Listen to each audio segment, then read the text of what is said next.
an Unspoiled Network podcast. This is Spoil Me, covering Trickster Drift, chapters 22, 23, 24, and 25. In these chapters, I am going to be covering what I was not able to cover last time I was ill, and finish up with 22. And then we are going to talk about how Jared just bounces right the fuck up out of his body and just floats all around, and there's a creature that's trying to suck his toes. Listen, you could have had a lot of things that this creature was trying to do. And I don't think anything would unnerve me in the very special, terrible way sucking toes unnerves me. Why? Welcome to Spoil Me.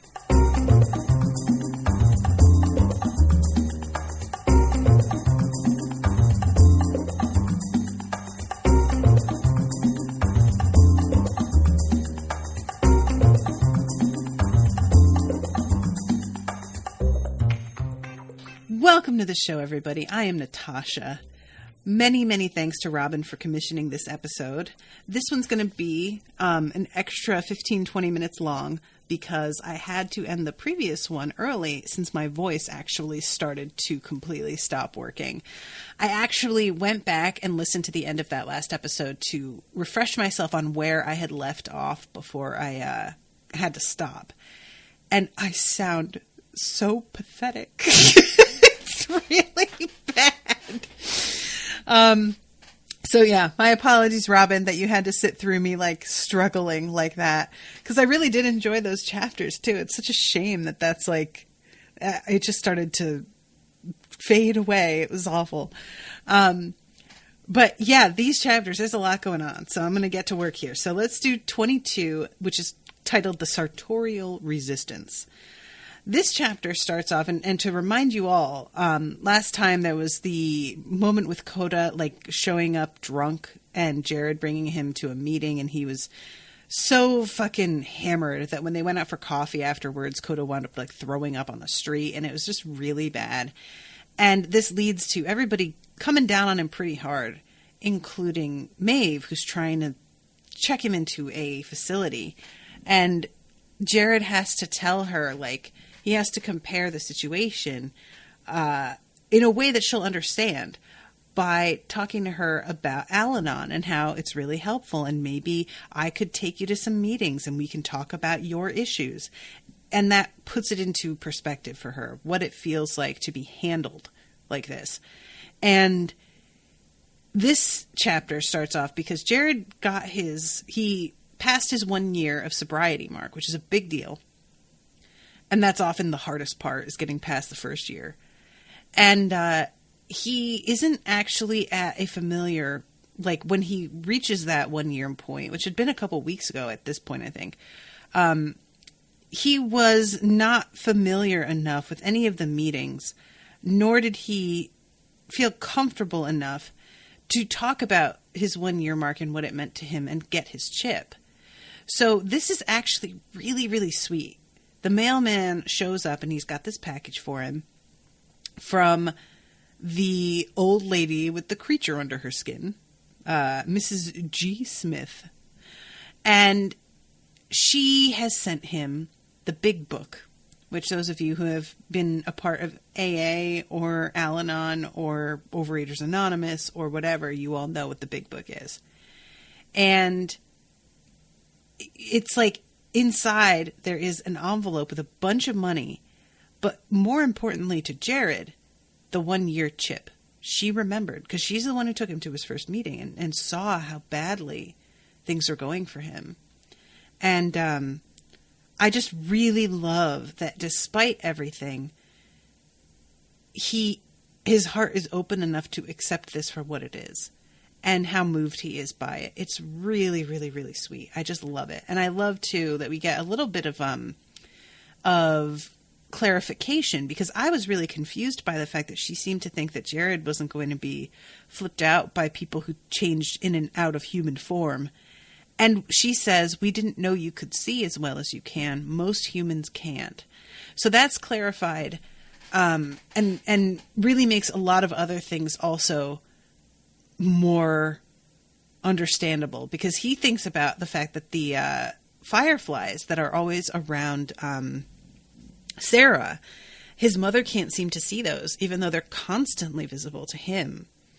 And how his mom is pretty powerful. So the fact that he can see something she can't, he's just got some sort of perception that is a lot more enhanced than average. And whether there's power to go with that, I don't know.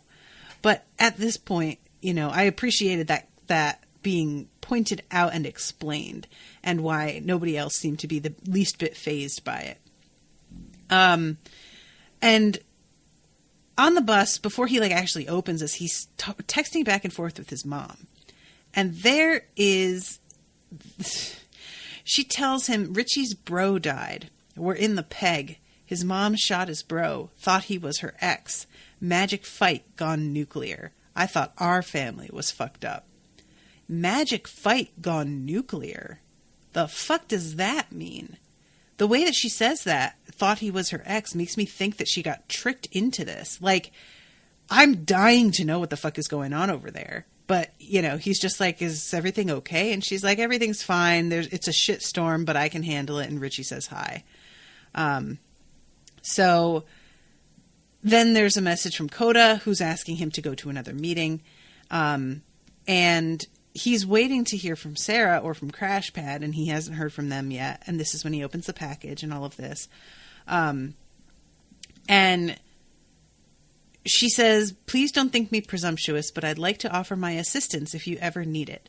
Magic can get you drunk too. You lose the ability to function without it. You lose sight of what's important, and you use until you're spent, and then you borrow. I borrowed. I was indebted to creatures and people and beings you can't even imagine. If you ever find yourself in that position, please don't hesitate to call me. You have my number. You don't have to fight it alone. I'm here if you ever need me. Yours, Mrs. Georgina Smith. So, that's really interesting. And I suspect that's what's going on with Sarah. I don't know why exactly the magic doesn't have the same effect on Jared that it did on Sarah. Not to say that, he's obviously able to see things and everything, but Sarah just kind of lets herself go and appreciates the moments of it and doesn't seem to have the fear reaction and is eager for more afterwards. Jared, it's not like that for him. He gets freaked out and denies that it happened and tells himself it was a dream, even though all signs point to that makes no sense, dude. And it feels like in terms of borrowing, that's what Sarah wants to do to Jared, is borrow. And I have been talking about my little theory that Jared is being borrowed from at the house somehow, and that is why he is so tired all the time. And I stand by that. And if Sarah were anywhere more nearby, I'd think somehow that she was, doing that. But I don't know how borrowing works. Can you do it remotely? Is she managing that? Because at one point she says to him in this section, she texts him and tells him, I was able to see the fireflies by myself at one point. I couldn't hear them, but I could see them. And that's the first time that she's had that. And she came to see Jared, and she touched him and put his hand to her face. And it makes me wonder if she is doing something, but I don't know that she has the knowledge to be able to do something like that. And there's a lot of other Native people staying in this apartment complex that could be drawing off him somehow that he doesn't know about. So I feel like that's definitely a thing that's happening. I don't know if could it be Coda, replacing the alcohol with magic? I don't think he's involved with magic at all, but I don't know who is and isn't. So Jared goes home, and when he goes in, bathrobe is there. And he decides to strike a deal with Jared that if Jared would let him use the TV and watch the new Who, the new Doctor Who, he will repay Jared with some tutoring. Which, as we see later, is really not super helpful. He's just mostly concerned with, like, making fun of Jared for not getting it right away. Which, hey, dude, that's the point of a tutor. You help somebody who isn't getting it right away. So maybe this job isn't for you. But, Jared, like, you know, his instinct is to turn him down. But he's having a hard time with his classes in some places. And he's burning through so much sage and sweetgrass that he's kind of like, yeah, all right, fine. So they agree to physics tutoring. Can you promise me some privacy? Turn to the TV to the science fiction channel, and I swear by the great and mighty Time Lord, you will not even know I exist. No floating into my bedroom without asking. Like I really want to be in that cesspit of temporal dynamic instability. What? Never mind. You won't believe me, and explaining basic physics to you promises to be a Herculean task without getting into chaos theory. What does that mean? Why doesn't anybody tell Jared anything? Oh my God, Jared, you need to ask some more questions. There's clearly something happening. Dude.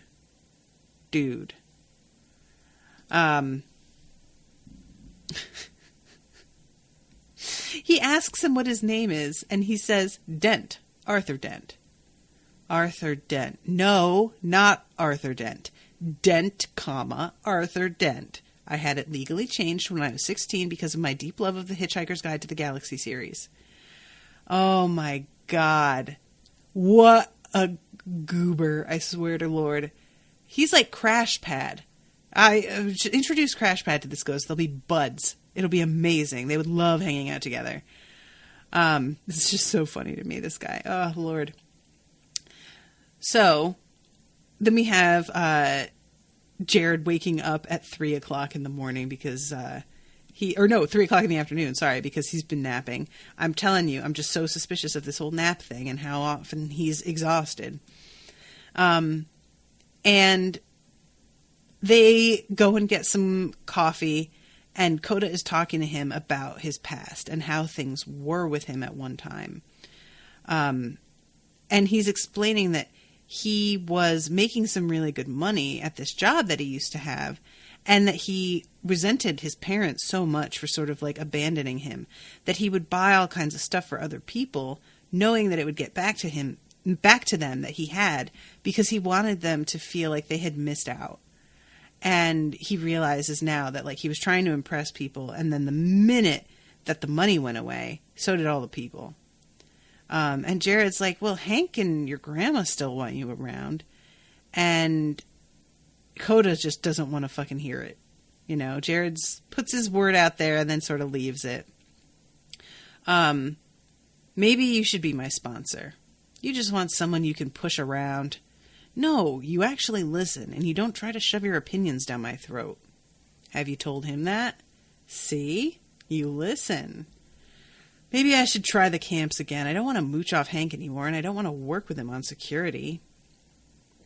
And Jared says, listen, I really get it. Like, I used to make so much money when I sold pot cookies, and just going to work at Dairy Queen every day. It was not only such a huge drop in income, but everybody came and fucking made fun of me because I was working a regular job and wore a hairnet and I was always broke. But I did what I had to do in order to be sober. And Coda says that's not the way it works. We live in and he gets cut off, but like, that is the way it works, Coda. You want it to not work that way, but that doesn't mean it doesn't. So he gets a call, and it turns out that Hank and Maeve are going to come and pick them up and take them out to dinner and to get some new clothes. And he's just super cranky. Hank is just, you know, he has not come over and started to learn to like the guy. Hank has not changed his behavior. So this is just really kind of like a futile. I want one of them to budge, and it has to be Hank, because I feel like he's been in the wrong a couple of times with the way he's reacted to shit. But anyway, They get in and they head out to eat. And, oh, wait, I'm sorry. I'm skipping right. I kept thinking that this happened after they ate, but it's before. They stop at the leasing office for the apartments that they live in. And Maeve tells him, "A little birdie told me you were feeling a tad insecure about the informality of our arrangement. Maeve asked us, the secretary says, to put you on the rental agreement and make everything official, which means paperwork." "You don't have to," Jared said to Maeve. He's like a personal chef," Maeve said to Blanche, "and he's really good at killing spiders." "Can't let that go," Blanche said. Jared wanted a moment alone to absorb things, so he went and sat on one of the chairs and bent his head over the paper, pretending to read it. "Just sign it already," Hank said. He did. Guys, I love this moment so much. Like, seriously. This, coupled with getting his chip in the mail, like, he's finally got people that are on his side and for real, permanently. It's not conditional. They will be by his side, and they will listen to him and help him through tough shit. And there's no fucking, like, loyalty clause like what his fucking mother puts him through. I just really am so happy for Jared in this moment. And you know that he's, like, probably still struggling to kind of come to terms with the fact that this is where he's going to live. This is home now, you know? So then they go eat, and then they go get new clothes. And Jared at first is really resistant to getting clothes. Like, it's a couple of things. The fact that he just got put on the rental agreement, I'm 100% certain that he feels like that's Maeve doing him a favor. And her trying to buy him clothing on top of that is too many things that she's giving him right out of the gate. And he has a hard time accepting things from people because to him it all comes with strings, expectations, or some sort of obligation to pay them back somehow later on. And the idea that she's just doing this because she wants him to not be wearing the same garbage clothing he showed up in, just, he can't wrap his head around it, that being all it is. So Coda said, like, after he keeps on being like, "I'm not doing this," Coda says, "Just let her buy you some weird shirts, wear them a couple times, and stick them in the back of your closet like the rest of us did." So they go inside. The name of the store is the Sartorial Resistance. And when they go in, he sees this huge, like, photo of Maeve wearing a deep blue gown, half of her hair plastered to her scalp by blood. She stood with one hand on her hip, staring directly at the camera, lit by a burning car as cops and protesters clashed around her, a mist of billowing tear gas softening the skyscrapers in the background. "The Sartorial Resistance," the poster read, "fashioning the revolution." Is that the raddest thing in the world, though? Like, honestly. Maeve, you may be a lot of, like, weirdo things, but you're kind of great, honestly. Like, what? Maeve and Sarah, I wonder how they would get along. Because Sarah is so... I don't even want to say, like, that she's a front. She's not putting on an act. She really cares about what she's talking about, and she's sincere about it. But Maeve has, like, been in the shit. And I wonder how she'd respond to Sarah. And if she'd be able to sense the magic stuff, because nobody seems to be able to tell what's going on with Jared. And I wonder about Sarah. And Jared's like, "Is that real blood?" And she's like, "Yeah, but it was a head cut, and those are always really bad. Like, they bleed so much worse than they actually are." So he tries on some stuff, and the whole place is really done up in, like, a very industrial sort of vibe. So, like, the light bulb hanging from the ceiling, there's no shade on it or anything. Everything's like cement and whatnot.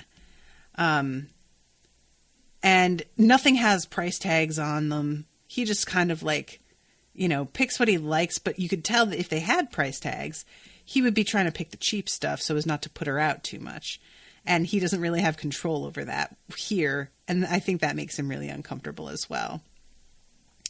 Do you want to come back to my place for tea when you finish? Maeve said. I'm driving Gwen home, Justice said. Ah, well, see you later, my darling girl. Sweet dreams, maman. They air kissed. And we find out later that Justice is actually technically her daughter. She was adopted, which is amazing, and I want so much to know more about what happened there. But, you know, it being that Justice is trans, I would not be surprised if it had something to do with that maybe Justice was like kicked out or disowned or something, and Maeve was in her life somehow, maybe during a protest they met or something, and decided to take her in because of that. You could come to Banff if you wanted, Maeve said. I have enough frequent flyer points to bring you for free. I'd be out all day and you'd have the room to yourself. I'm just getting the hang of school, Jared said. It's only for the weekend. I have studying. So very earnest, Maeve said. As Maggie said you'd be. You guys talk? She texts. She's worried about this David character. Otherwise, her and Mother want nothing to do with the baby stealer. So they come in and Dent is sitting in his usual spot watching TV, and she turns it off automatically and mentions that Edgar had the TV programmed so that it would just turn on at specific times. And can we fix that? Would you mind if we even just got rid of our cable? To which Arthur is just like, we had a deal, don't you dare. And Jared's like, let me see if I can fix the programming, but I will pay for the cable. And she's like, oh no, that's fine. If you really want it, we can keep it. It's no big deal. So then he gets, when he was sure Maeve was writing with her headphones on, Jared phoned Sarah's mom and told her he'd had a Sarah sighting, but he couldn't get any information out of her and she wasn't answering his texts anymore. Tell her Mother's come home, Meredith said. She left Father with his family in Brno. She's refusing treatment. He listened to Meredith crying. After a while, she whispered, Everyone's leaving me. The line clicked and Jared heard dial tone. He had accepted Mrs. Jack's death a long time ago. She told him more than once that this year was borrowed time. He held the phone and listened to hum, to static, frozen. He should text Sarah. We're all alone in the end, he thought, whether people care about us or don't. But he wished with everything in his being that Mrs. Jacks would be okay, even when the evidence overwhelmingly said she wouldn't be. So, now we're moving on to Open Doors. This is when Arthur Dent shows that he's a bad tutor. How can you not get this? It's simple. Guys, physics was like, just forget it. I didn't do well with chemistry. Never mind physics. The way they teach it, it's the kind of thing that I really feel like I could have gotten it, but the way that it was taught to me made it confusing to me. And there were times where somebody would break it down and I'd be like, oh, that's it? And I'd kind of get it for a second, and then I'd lose it again, you know? So I sympathize with him a lot on this. And Maeve hears him talking to Arthur and sticks her head out and is like, hey, is everything okay? And Jared has to tell her, like, oh, this is just part of my process. And she says, she sits down at the table with him and she sits in Arthur. Guys, I know it's an old joke about people like walking through ghosts or sitting in ghosts and it being really rude, but there's something about how snotty Arthur is that makes it even funnier to me. And she tells him that, she says, first of all, I dated a playwright who used to talk through his dialogue. But then she's like, and Edgar, he used to be out here talking to himself as well. And he's like, oh, I'm sorry, I didn't mean to bug you. But it's like, obviously it was the same thing. He was talking to Arthur Dent as well. And then he goes with Maeve to Tim Hortons. They get some coffee and donuts and go to this protest. The school wasn't too far away. The teachers waved as they approached the picket line. Maeve posed for a bunch of pictures, and they sat in lawn chairs with signs. "Go get back to work, you freeloading bums," one guy shouted as his car whizzed by. Ugh, God, yeah. I have done some protesting here in Texas, and it's pretty nerve-wracking. You're exposing what you believe in a hostile area. Like, it's a very vulnerable situation to be in. So at 4:00, it's starting to get hot. Everybody's getting tired. They head home, and Jared notices Coda sitting outside and looking like kind of bummed out. And when he heads inside, the door is already open, and he's looking around. He's like, the only other person who has a key is Hank. But here comes this girl, Eliza, the little girl. And she's like in the house just hanging out. And he doesn't know how she got in without her key. And he says, "Are you supposed to be here?" "Auntie Maeve said I could. Daddy sold our TV and DVD player. Mama kicked him out. We changed our locks, but Kookum says that's like closing the barn door after the horse's ass pawns your stuff." And later on talks about how Daddy's friends came and took all of our furniture. He owes them money. Like, that is such a shitty situation.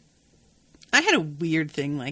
It wasn't that my dad owed people money, but when I was probably up until about age 8 or 9, I think maybe 9, my dad had been a drug dealer, and then he decided to get sober because my mom kicked him out because he was using. And he found God, and he decided to get clean. And in doing that, he wanted to get rid of all of the possessions that we had that he felt had been bought with blood money. So he started to sell stuff, give stuff away, usually, not really sell.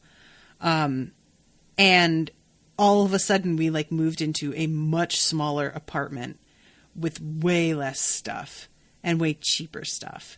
And it was a weird feeling. I wasn't exactly upset about it because I was too little to really quite grasp the difference yet. It wasn't until I got a little older that I looked back and really could tell where we had come from versus where we were now. But it was just the sort of vibe of your parents' mistakes coming to catch up with you and how unfair that is. So I really feel for this little girl in this thing, and her mother, of course, as well. So him and this little girl hang out, and she wants to watch Frozen, and apparently watches it over and over again, which I have still never seen Frozen. But part of the reason I don't want to is because I feel like I have seen it. I've heard Let It Go a million times, and I can't imagine. I get so irritated just hearing that one song over and over. I can't imagine what it must be like to watch that fucking same movie over and over and over again. And the number of parents that I know that they went through a solid month of their kids just watching Frozen repeatedly. How? Being a parent just sounds like a total nightmare to me. I swear to God. And so he feeds her Nutella and goes and takes a shower and everything. And her mother comes and picks her up. And Olive yelled at her to bring the Nutella back. Jared insisted it was okay. They had a case no one was eating. "If Eliza wanders over here again, just bring her back to me or her grandmother. We're down the hall in 208. And Jared is sitting there, and he starts kind of flipping through his phone. And he calls Mrs. Jax's number, thinking that maybe somebody's there, but nobody answers. And he thinks about, maybe somebody's home, but they're just not picking up. And he knows that this is a family moment, and that really, as much as he was around and, with people, he wasn't family. And he had also dumped her granddaughter, so maybe they just didn't want him to be involved. Which is an understandable thing to think is happening. I don't think it probably is what's happening, but, So he goes on his night shift at work, and here is when fucking asshole shows up. And it's a real weird moment. He is walking into this alley, and it's pretty dark. He's alone. And all of a sudden, he sees Shu, who has like flickers into existence, as it's put, near the back door of the donut hole. The tendrils of her fraying clothes moved to an unseen wind. Jared's mind skittered over the realization that Shu was a ghost, slipped past it not wanting to believe it. Finally! I've been waiting, Jared, for you to catch up to the rest of us. Good Lord. And she points to something, and he immediately jumps out of the way. Like, he can hear the car accelerating, and when she points, he knows what it is. And he gets smacked with the car door and thrown into the wall. But if she hadn't been there, like, he probably would have just been run down and killed. And he tries to get a good look at the truck, but it's really hard to tell. It's dark. The car doesn't have a plate on it. And, he of course knows who it fucking is. But it's not like he can track the guy down with just the information that he has. And Shu comes up to him, and she puts her hand on him and says we could curse him. And he's thinking to himself how he can feel the power coming out of this little girl into him, that she is offering it to him to use if he wants, which is pretty crazy. And he declines it and just thanks her for saving him. But she says, my duty, which I'm like, your duty? What's that mean? Are you like assigned to him? Why is that your duty? Is it just meant to be that you're supposed to watch out for the living in general?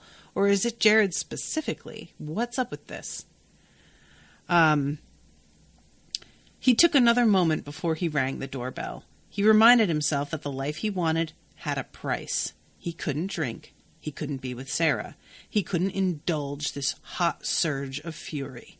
Besides, if his mom couldn't curse David, Jared doubted he could make a curse stick, even with the help of a ghost. But Shu had come to warn him, and he knew that meant something. So, I really love this moment. And he has to, think it over, what to do, and it's bothering him. There's a really nice line that I like about how, and I'm trying to find the exact wording of this here, about the anxiety of knowing that David is still out there, but not knowing exactly how to handle it. He could tell Maeve, but she treats him enough like a kid so much of the time that he's afraid telling her about this is just going to make her, infantilize him even more. And his mother, she's going to come flying into town with her fucking machine gun and just go nuts with it.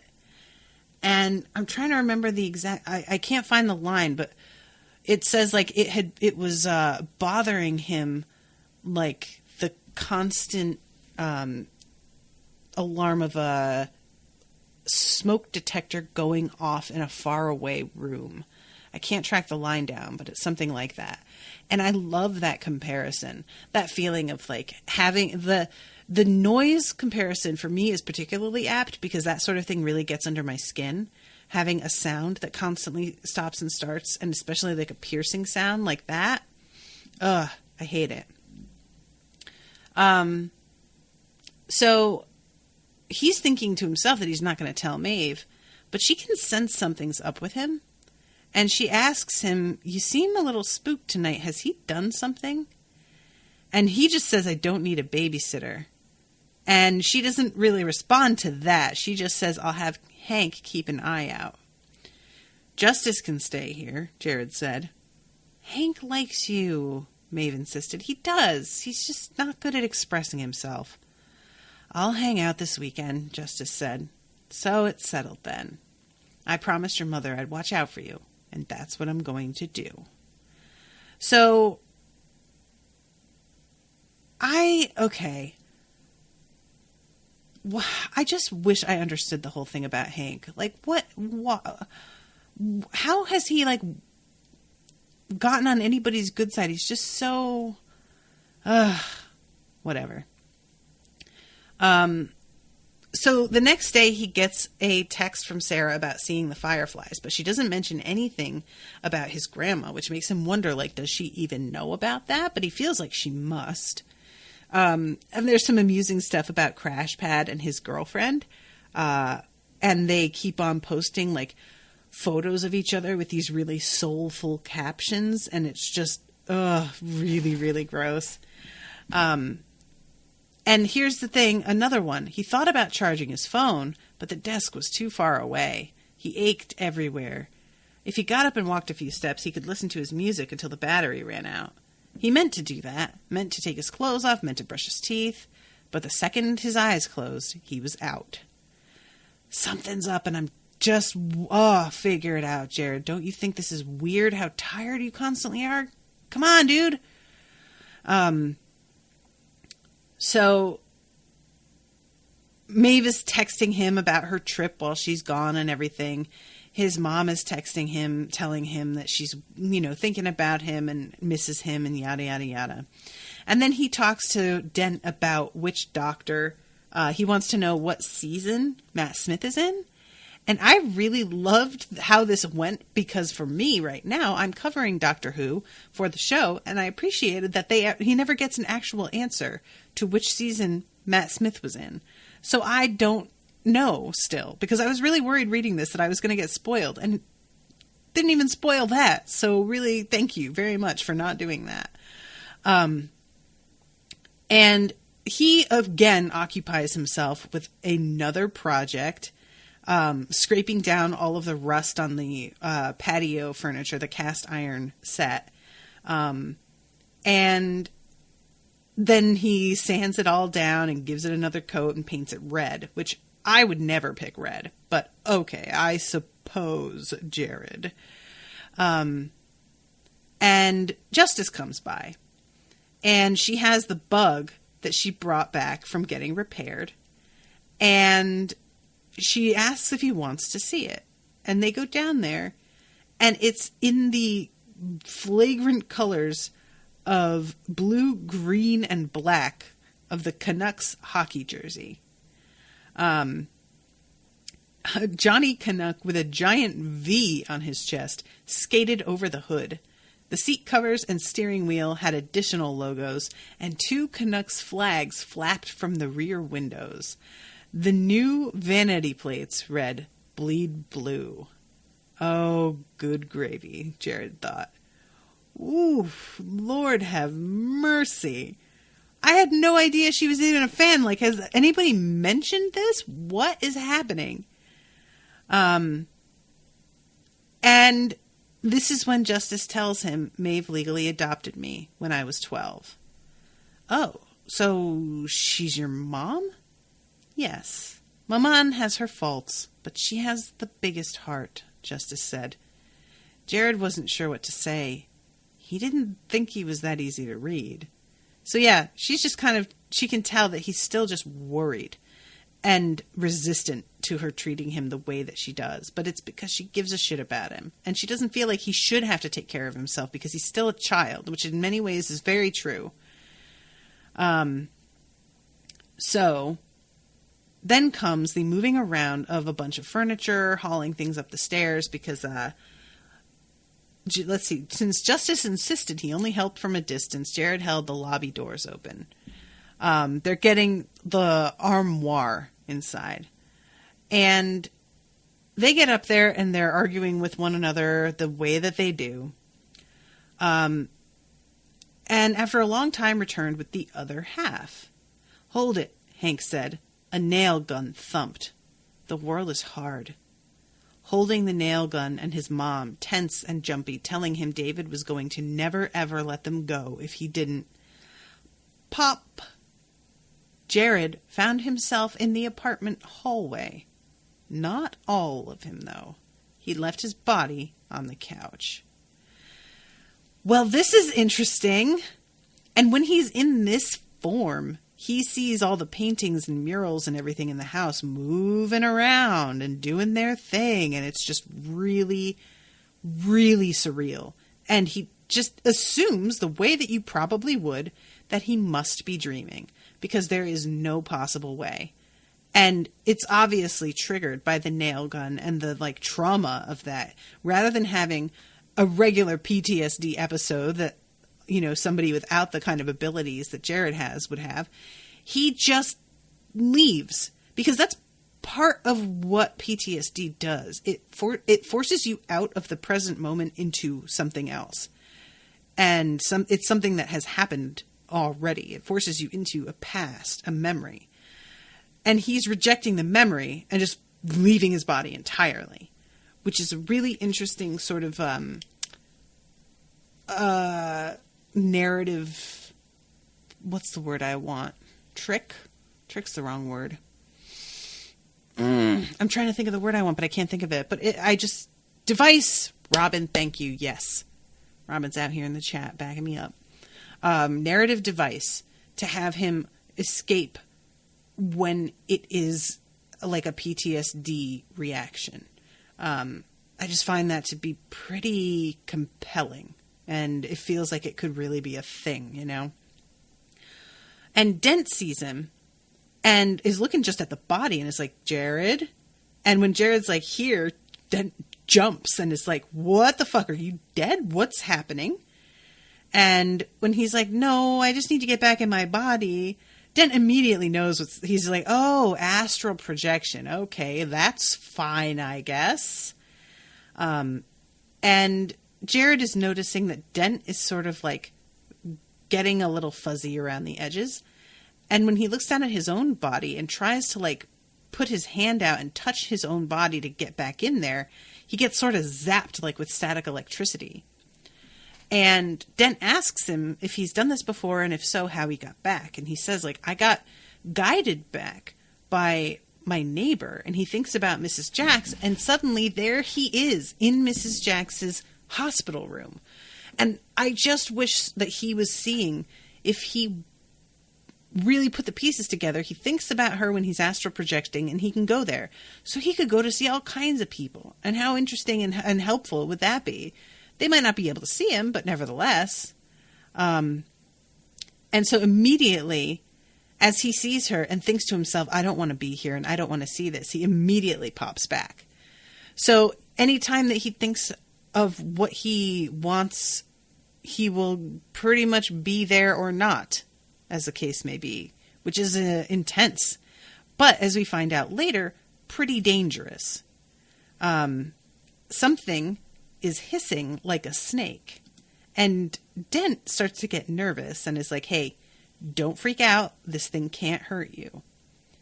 And then we get this description of a creepy, it says a body crawled out of his bedroom. I don't care for that wording at all, because it sounds like there's a corpse like crawling along the floor. And he is very, very like pale and naked and like kind of yellowish, and he doesn't have any hair on his head, and every bone in his body poked through his skin. The guy shivered, eyes closed, sniffing the floor. What the hell is that? Jared said, backing up. It's the thing in your wall, Dent said.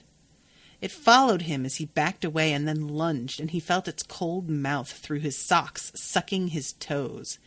Ew! Jared said, shaking his foot. Get it off me, you freak! That's all it does, Dent said. Kind of a fetish thing, I think.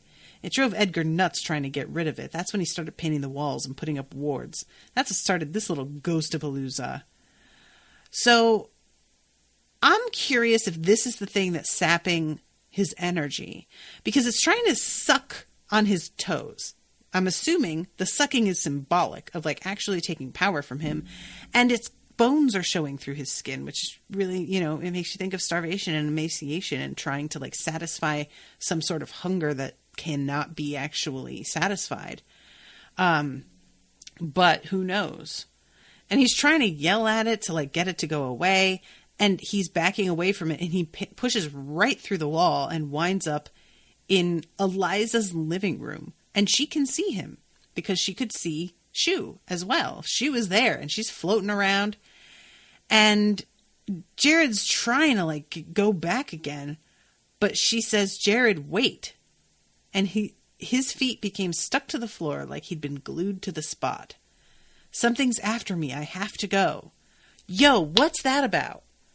She says, "Wait," and he just gets stuck and can't move? Does she have like, is she like a necromancer or something? That's highly suspicious. I am very curious about this. I'm sleeping. This is a dream. "I'm awake," Eliza said. "You're awake in my dream." "Now you're being a big silly," Eliza said. Which, thank you, Eliza. You are correct. He is being a big silly. So this thing comes after him through the wall and goes for his toes again. But this time Shu comes down and her mouth opens, but like a weird creepy way that it shouldn't. And her tongue just comes out and her teeth are double rowed like a shark's. And Eliza says, "Bad thing, go home." And it says the thing blurred and then was sucked away, disappearing. Which the fact that it's not like it left, it didn't listen to Eliza because it was obeying. It's like it was forced to do what she said, which is a whole other thing. Eliza's got some power. Something's happening there. "Jared, Shu says you should get back in your body, or the thing in the wall will keep you in the spirit world." "What is it?" "A bad spirit." So he holds Shu's hand, which while he is in this form is very warm, when earlier, still inside his body, Shu touched him and it felt really cold. And I liked that little detail. And they go back and he's like trying to figure out how to get back into his body when Justice comes home and is just, Eliza's like saying about how Jared's floating around the room and yada, yada, yada. And it does not faze Justice at all. She's like completely misunderstanding what Eliza's saying. She is like, I just really enjoy the combination too of Justice like only half listening to Eliza and not really taking her seriously, and Dent, who does take Eliza rather seriously, but in a very immature sort of way. They just keep arguing about what's better, Doctor Who or Frozen. And I love the fact that Eliza is like telling him that your show is really stupid, the whole thing. It's just very amusing to me. And this thing, meanwhile, is still crawling around. And I just really can't help but wonder if he's seen it now as clearly as he is. Now he knows what it is. And we've seen this thing crawling around in his room before. It's just never been clear like this is. From now on, he's going to be like noticing it and trying to get away from it. And he's going to look crazy because nobody else can see the thing. And I just feel really bad for poor Edgar, who had been here, who obviously had the same experience. Like, yikes, you know? Yeah, Jared left his body. He's stuck on the ceiling. "Oh, that's nice. Is he playing with your imaginary friend, Sue?" "She's Shu." "Shu? What kind of Shu is she?" Oh, God. Justice, I know you mean well, but sweetie, listen to the words. Do you hear her? And it's so great that Eliza wants to watch Frozen, so Justice puts it on for her, and Dent is getting so mad, and Eliza's just ignoring him and saying, "Thank you, Justice," as Justice puts Frozen on yet again. This whole thing is so fucking funny to me. Like, I just really would love to see this play out. I would love to see this on a screen. Eliza stuck her tongue out at Dent as Justice went back to wrestling the armoire. Jared looked down at his body. He sighed and wished he was on the floor. He wished very hard. Shu floated up to him and played him a song on her recorder. "Yeah," Jared said. "That's nice, Shu. Can you help me down?" You don't want to go on the floor, Eliza said, or you'd be here already. Thanks, Yoda, Dent said. Now get out of my chair. It's not your chair, it's Aunt Maeve's chair, and you're dead, so you don't need a chair.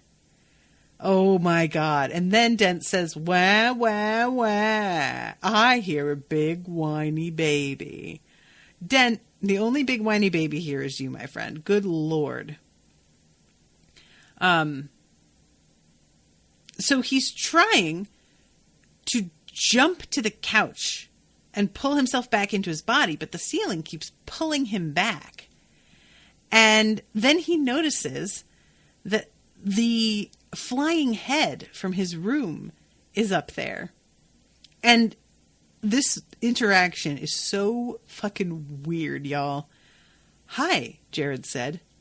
The head waggled hello. I'm stuck. Can you help me? Jared said. Huey rammed himself into Jared. Ow! But Jared came unglued from the ceiling and fell with a plop all the way through the floor to the apartment below. The woman who lived there glared at her ceiling. Huey came through it and bounced off him, hitting him with the force of a baseball. Jared snapped awake in his body, feeling his legs and arms tingle back to life. His eyes were so dry they watered. His heart trip-hammered. He coughed. His big toe was numb. Oh my Lord. What a weird fucking situation. He basically gets beaten back into his body by a disembodied head. And that woman who lives there, who glares at her ceiling, can she see him or does she just hear something? I feel like she must be able to see him. But the whole thing is just, a turn of events. Thank you, Jared whispered to Huey. He dipped shyly before zipping out the door and disappearing. This whole thing. And then the two kids come out and yell at him for sleeping while they've been hard at work, and that he sleeps with his eyes open. And I apparently, as a kid, would occasionally fall asleep with my eyes open. And I gave my mom a real scare a couple times, thinking she thought that I was dead. So that is a thing that could happen. But I don't know why it does. And I don't think I do it anymore now. I don't think I've done it since. But that is a real phenomenon. So, all right. Now, the last chapter of this section, chapter 25. Jared comes home from the night shift and crashes in bed. And when he wakes up, all of the painted heads smile at him. And he smiles back. And then he sort of stops himself and he's like, oh, this is so weird. But then he's like, I can't not smile at them, though. That's just rude. They liked him. And they had been his first warning about the thing in the wall. It couldn't hurt to be polite. Oh, it's so great. So, Justice has made more breakfast bars, which they don't sound like they're terrible, but you really get the vibe that they're not something anybody's particularly excited about eating. But they don't sound so bad. And Jared does grab a couple. I'm personally somebody who cannot get by on sugar and carbohydrates in the morning. It's just, I wake up hungry for salty things. And the idea of beginning my day with a pastry or granola bar or a bowl of cereal is just, that would never work for me. Not only do I not want it, but I know I'd be hungry again in about 2 hours, real hungry and maybe crashing. But if you give me some eggs, I am good to go. So Justice is looking through her iPad and talking on the phone. And she's talking to somebody who's a sort of supervisor. If he doesn't show on Monday, I'm not holding his spot. I haven't seen him in weeks. And I have other kids who actually want. And I can't help but think whatever's going on with Justice is actually something that's going to matter to us at one point. The fact that she says, I haven't seen him in weeks and I have other kids who actually want. I'm like, who is she talking about? What project is she involved in? And is this somebody that we're going to hear about? My mind actually immediately went to Jared's mom's boyfriend, Richie, and his brother getting killed. And I would be only because I wouldn't have thought that at all, except that she says magic fight gone to hell. So but there's not a lot of indication that Justice knows anything about magic or that she's connected to the magical community because of the way that she reacts when Eliza is telling her what's happening. So that's probably nothing, but I'm just, it distracted me a little bit. I was like, what is this? What is this? Is that all right? Okie dokie. Bye. Can you wrap the breakfast bars when they cool? Maman's arriving at 2 p.m. Would you be a dear and pick her up? I said I would, but something's come up. Flight info's on the calendar. Tank is full. Okay. You're so sane, Justice said. It's so wonderful. You have a really low bar for sanity. Maman's roommates are usually artistic. All right, I'm going to dance off some frustration tonight, so don't wait up. So he goes into Maeve's room, and the new armoire is in there and looks very organized, considering how Maeve's space has been up until now. It's quite an improvement. And he makes a copy of the restraining order against David that Sophia had sent to him. And he says he could probably get away with a peace bond. David would contest it, though, and shit would get real. The alternatives were more Facebook drama, or his mother, one being kind of useless result-wise, and the other holding the possibility of him being charged as an accessory to murder. He folded the copy of the restraining order and stuffed it in his back pocket. If someone found him in a ditch, it would at least point in David's direction. Which, true, but also, if somebody finds you in a ditch, everybody knows David was after you, so the questions would be pointed in David's direction anyway. So he goes and does physics homework, and he's actually feeling like maybe he does get it now. It's easier than it was before, which I like. Hoping that his little deal with Dent is actually paying off. His mom's stories of the dead all ended with souls being eaten or curses that enslaved you. But he couldn't afford a living tutor, and Dent seemed content with their arrangement. He needed to do something about David, but he didn't know what. Oh, here's the line. I thought it was way earlier. But he'd lay low. It bothered him, the waiting. He couldn't control what David was going to do. The deep unease settled in his guts like a smoke detector going off in a distant room. See, I really like that. But yeah, I thought that was way earlier, but it's about him reflecting at this point. And he thinks to himself about David picking him specifically as a target and escalating this way. And I like that he focuses in on that, because there is sort of a question of just exactly why he picks Jared the way that he does. And of course, obviously, there's a huge element of revenge here, but it feels like even more personal than that. Not only did they injure David the way that they did and humiliate him, but Jared robbed David of his fake respectability, and that there's something particular about being exposed like that David blames Jared for. And yeah, in that way, I feel like it makes sense that he's picking him, So he goes to the meeting that he knows he needs, and he went through and sat through it. And then there's another one right after, and he's sitting there kind of thinking, maybe I'll just stay for a second one. He's upset and bothered, and he doesn't really know what to do with himself.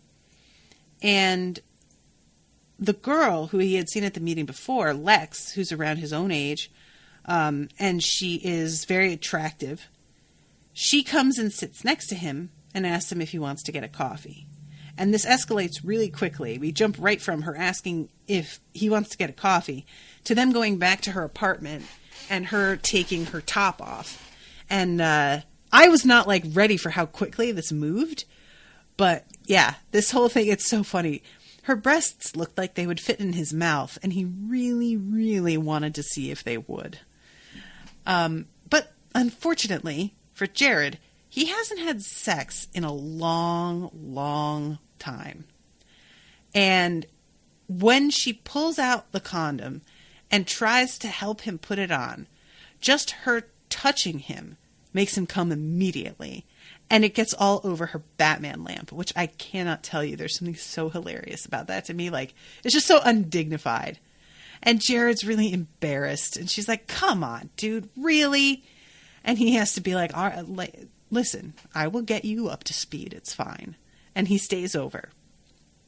And in the morning, he takes off. It's obvious, like, that in the morning, before he takes off, they have a conversation because he gets a text from Sarah. Gran's in a coma, can't stop crying. Jared asks, where are you? But it doesn't seem like she actually replies to that. And Lex says that he has a guilt face and wonders if he has a girlfriend and just cheated on his girlfriend with her. And he's like, no, it's my ex, but we're friends and her Gran's dying. And Lex says, oh, you're one of those. I like to keep things disposable. And when he leaves in the morning, after staying another night, he doesn't get her number and he doesn't give her his number. And it seems like he's very fine with that. You know, there's no, her saying, I like to keep things disposable doesn't really make him uncomfortable, because I kind of thought that he might be a little judgy about it, but he actually isn't. He's just sort of like, well, all right, if you want to do it that way, that's fine. And he's, he's had a bit of a workout over the past day and a half with her. So he's feeling a little bit like drained and tired, and he's heading home, and he's thinking that he's going to just go home and take a nap. But he is a little distracted by the fact that Sarah still hasn't answered his question asking where she is. Everything about this hookup had been familiar, comfortable. He hadn't given a rat's ass about school or work, ghosts, spirits, stalkers, and it had all been easy. So he wasn't sure what was bothering him now. He couldn't pinpoint the blossoming guilt. He didn't really want to go back to Maeve's apartment. He didn't want to find Sarah there. Maybe he still wanted to get back with her and he had just fucked up everything. No. He liked her Gran. Mrs. Jax was a good person. He wanted to stop feeling guilty about her dying and not visiting more often. But Sarah was a constant reminder of things he wanted to forget. So he keeps on going around this in his head, and finally his dad, in his head, chimes in. You have a real talent for sucking the joy out of everything. You got laid. You didn't murder a hobo. Teenagers. Gosh. And his dad is he says something about stay out of my head, and he's like, I'm not in your head. You're broadcasting this shit. This is super annoying. And you did this another summer when you were obsessed with the Ketchup song, which I don't know what that is, but I am definitely going to look it up, and I'm probably going to regret it. And Jared realizes at this point that when that happened, the Ketchup song, he had been like 5 or 6 years old, and he could only play it when he was alone because his mom hated it so much. So if that was being broadcast, then how many things in his life were broadcast over, without his knowledge? Totally private moments. Yikes. And yeah, that's terrifying.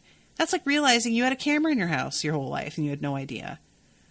Wait a minute. Weren't you buried somewhere when I was 5? I heard you through the veil. That's how annoying you were. You and your off-tune, half-remembered Spanglish singing wanted me to die harder. Oh my God. Just stop, dude. What are you doing? Oh God. So the relationship had not improved with age. The other problem was his tendency to get in the pants of Jared's female relatives, like his mom and his Gran, when he was wearing other people's faces, people they loved. I saved your ungrateful ass. Once. Believe me, I won't make that mistake again. Yeah, go back to ignoring me. Done. What are you here for? Just leave him alone or like be in his life. Figure it out. But you can't keep doing this shit. Knock it off. And he's like trying to ignore him. And Jared's trying to be like, you know, normal. But he keeps wondering if his dad is there. And his dad finally comes back. Stop thinking about me. I'd rather have your mother shoot my head off again than spend another second in your head.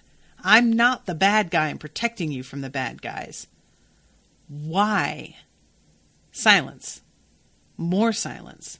Someone cleared their throat, and Jared realized he was holding up the line in front of the sugar and cream station. So yeah, he's having this fucking combo in his head while he's at this coffee shop trying to just, you know, live his life. And it's just really distracting, understandably, yeah.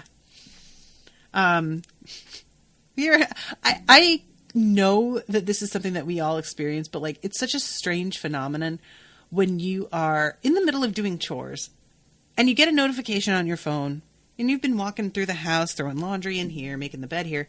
And then all of a sudden you stop and you're on your phone, and then you look up and you've been just standing in the hallway for like 10 minutes on your phone, completely lost what you were doing, why you're standing here, where you were heading. Like, it just, yeah, I can only imagine when somebody's actually in your head and tells you some news like that they can hear all your thoughts all the time, how distracting that must be. So, don't love it. Sorry, Jared, that sucks. So Jared is trying to distract himself once he sits on the patio by thinking about the things that he actually wants in his life. And I really want y'all to hear this. A steady job in a town big enough to have brown people, but small enough not to have too many traffic problems. Someone sober in his life who didn't take themselves too seriously, but seriously enough. A small, easy-to-heat house with a wood stove, a vegetable plot, and cold frames. Maybe kids, you know, later when he was more grounded. A dog, a big friendly pound mutt. A newer car for work, and an older truck to bushwhack the back roads on the weekends. And this is the sort of thing that a lot of people point out when people talk about the entitlement of millennials, is we are not the generation fantasizing about owning yachts or getting our own jets. We, in fact, are a tiny bit repulsed by the idea of those things now that we know what they really cost to other people. The kinds of aspirations we have are to be able to pay our bills without choosing between paying that bill and buying our prescriptions. We would like to be able to go to a doctor when we're sick. We would like to be able to consistently get the oil changed in our cars and the tires rotated so that we don't have to pay repairs when something inevitably goes wrong, and also still be able to afford gas and the car payment. We don't want much. We just want to be able to get by, because right now we can't.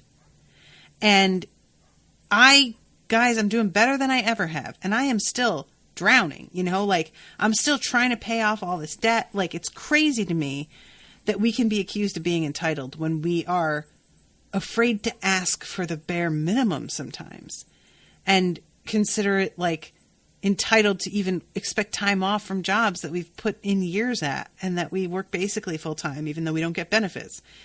And this moment of him thinking about what he wants, it's all so modest. And his dad makes fun of him for it being so dull. But that's because his dad doesn't understand. Jared's coming from the most unstable background you ever heard of. And of course those things sound great to him. Just living a life that's really like grounded, as he puts it. Yes. So he's sitting there thinking about this. His dad is like taunting him a little bit. And then he gets a text from Coda. And he heads home. And Coda is very, very high, clearly. And he says, I'm not ready to deal with Hank and his pious bullshit. So obviously he just doesn't want to deal with the fact that Hank is going to have anything to say to him about being high. Dent sat in the recliner. He rolled his eyes when he saw Coda. "What's he doing here?" Dent said. You want to crash in my room? I've got a shift tonight, so the bed's up for grabs." "Your room's fucking creepy," Coda said, flopping on the couch face first. "Yeah, honestly, it would be creepy in the best of times, and Coda is high as fuck, and I feel like that would just make it way worse. Either it would be worse to sit in there just as a person who is high and seeing those paintings of the faces and how weird that is, but there's always the possibility that using a drug is going to open you up to something that you wouldn't notice otherwise. And what if Coda borrowed his bed and then that fucking thing came out of the wall and he saw it? I don't know that Coda would ever be able to get sober again, because that shit would just mess you up. The fact that Jared throughout all of this is managing to not turn to alcohol or drugs or anything to numb the memory of it, that's genuinely astonishing. So here comes, he wondered then what Granny Nita knew. He'd only written her a short letter to say, "Hello, I'm okay." She seemed fairly willing to talk, but maybe not about Wiegit, Jared suspected.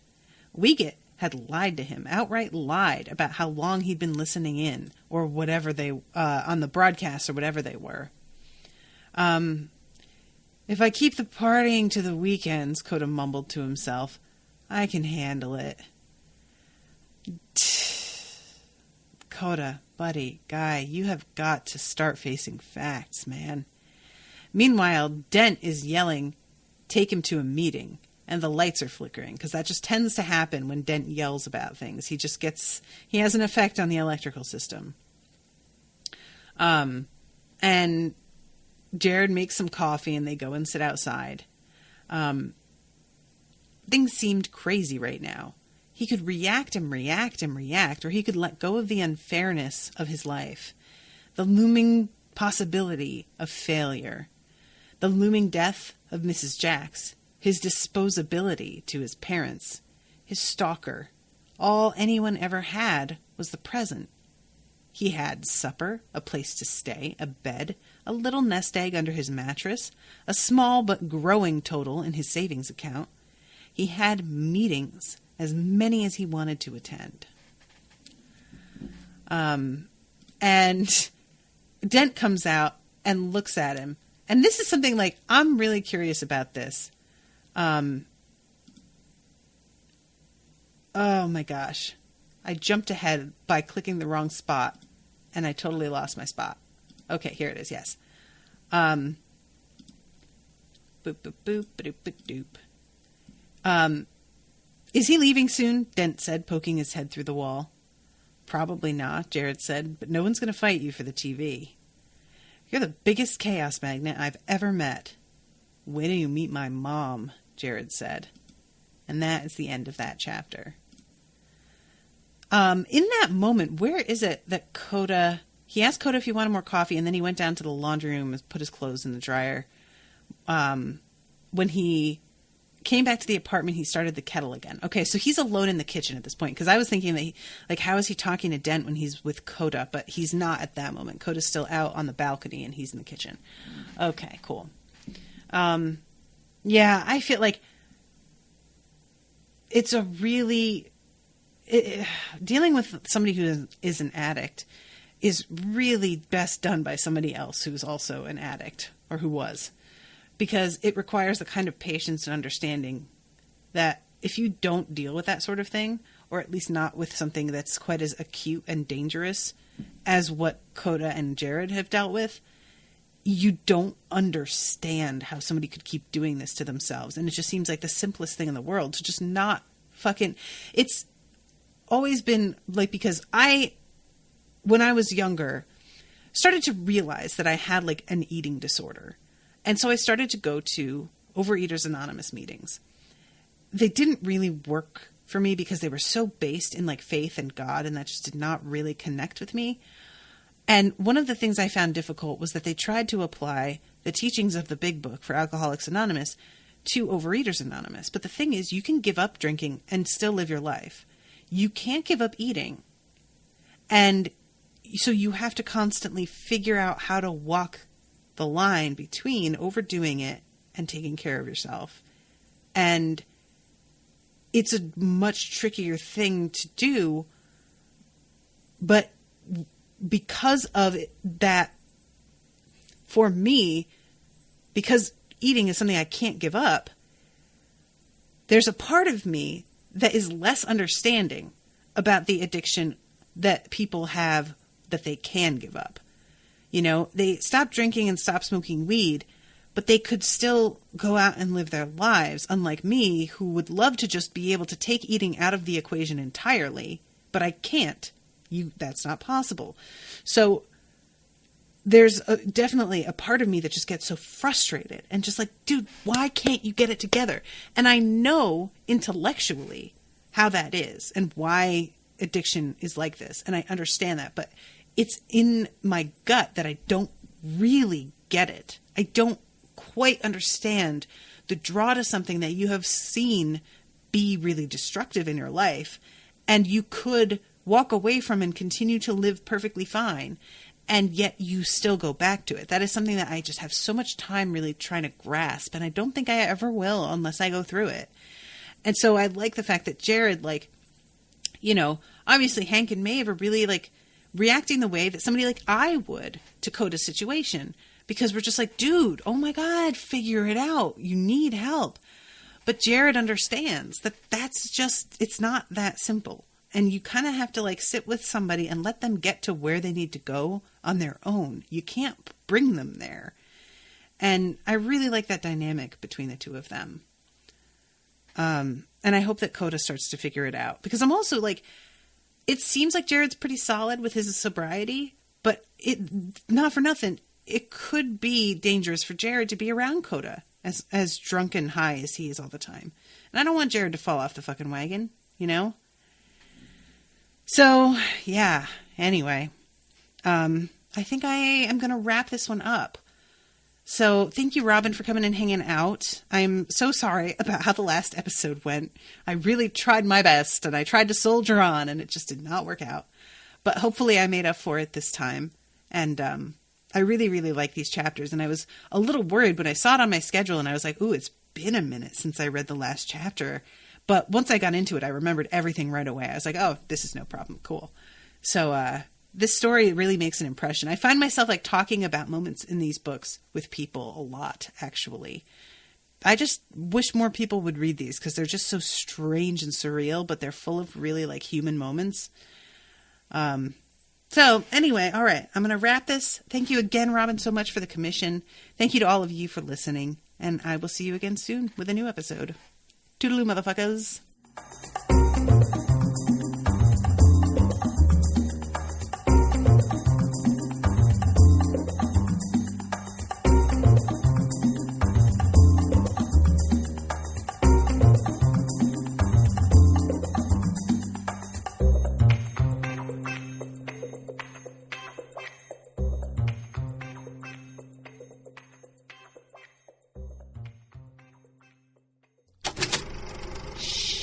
That was an Unspoiled Network podcast.